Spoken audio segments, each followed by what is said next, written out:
Këtë diel Kosova mbajti sërish zgjedhje, por këtë herë zgjedhjet komunale e jo ato nacionale. Disa prej qytetarëve dalën në votime me shpresën që gjërat të jenë më mirë për vendin e tyre. Disa dalën që aty sa me kry obligimin si qytetar, e një pjesë tjetër nuk dalën fare, të shprehur të zhgënjur me gjithçka në këtë vend. Por a i bjen kjo që qytetarët e Kosovës janë lodh e zhgënjur nga politika? Të drejtë vote në këto zgjedhje kanë pasur 2.025.105 qytetarë, e që pjesë kanë marrur në votim 811.984 persona, apo të themi 40.10%. Por a e dini se të cila komunë është pjesëmarrja më e lartë e tek cila më e ulët? Që po ju tregoj? Mamusha është komuna me pjesëmarrjen më të lartë, ku nga 4.383 kanë votuar 3.042 votues, apo 69.40%. Kurse Leposaviqi është komuna me pjesëmarrjen më të ulët, nga 12.385 kanë votuar vetëm 3.447, apo 27.81%. Pas numërimit të shumicës së votave në zgjedhjet lokale të 12 tetorit në Kosovë, KQZ njoftoi se disa komuna do zhvillojnë raundin e dytë me 9 nëntor për të zgjedhur kryetarët e rinj. Për kryeqytetin do përballet përparim Rama me Hajrullah Qekun. Për Prizrenin Shaqir Totaj do garoj me Artan Abrashin.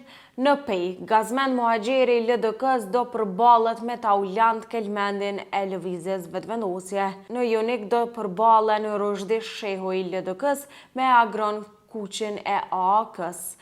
Në Dragash përballja do të jetë mes Bexhet Xhaladinit të LDK-s dhe Shaban Shabanit të PDK-s.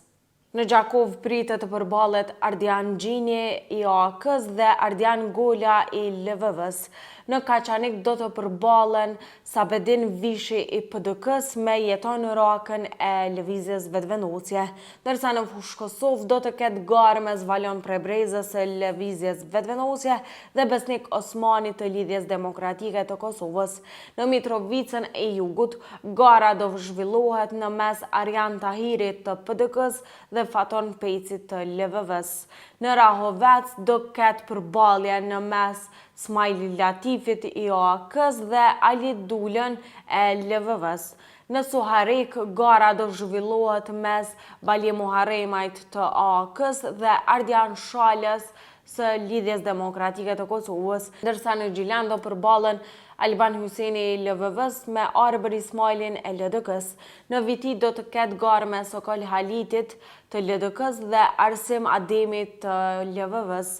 Në Vushtri përballja do jetë mes Ferit Idrizit të PDK-s dhe Sulejman Mehollit të LVV-s. Në Obilish do përballen Xhafer Gashi i LDK-s me Halil Thaqin e LVV-s.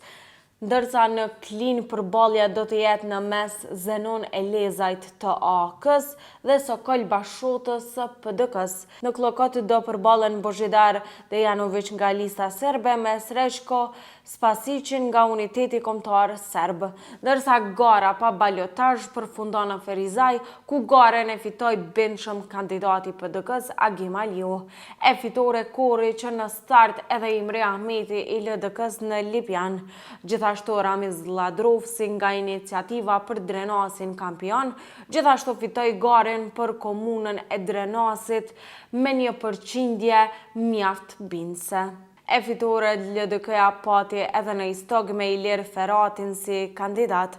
Kadri Rahimaj nga LVV-ja fitoi në Kamenic, Bashkim Ramosaj i AAK-s në Deçan, Shpejtim Bulliqi i Lëvizjes Vetëvendosje në Podujev, Samilo Shtaku i PDK-s në Skenderaj, Ekrem Kastrati në Malishev, kurse lista serbe i ka fituar më së tepërmi komuna në nivel vendi, 9 gjithsej, ku do udhëheq në Mitrovicën e Veriut, në Zveçan, Leposaviq, Zubin Potok, Novobërd, Shtërps, Graçanic, Ranilug, si dhe në Partesh. Shumë prej komunave janë në udhëheqje të njëjtë e në balotazh pritet që kandidatët që kanë një përqindje më të lartë të marrin përkrahje edhe më të madhe, derisa në disa zona mbetet të shihet se kush do surprizoj e që të arrijë të fitojë këtu zgjedhje në balotazh.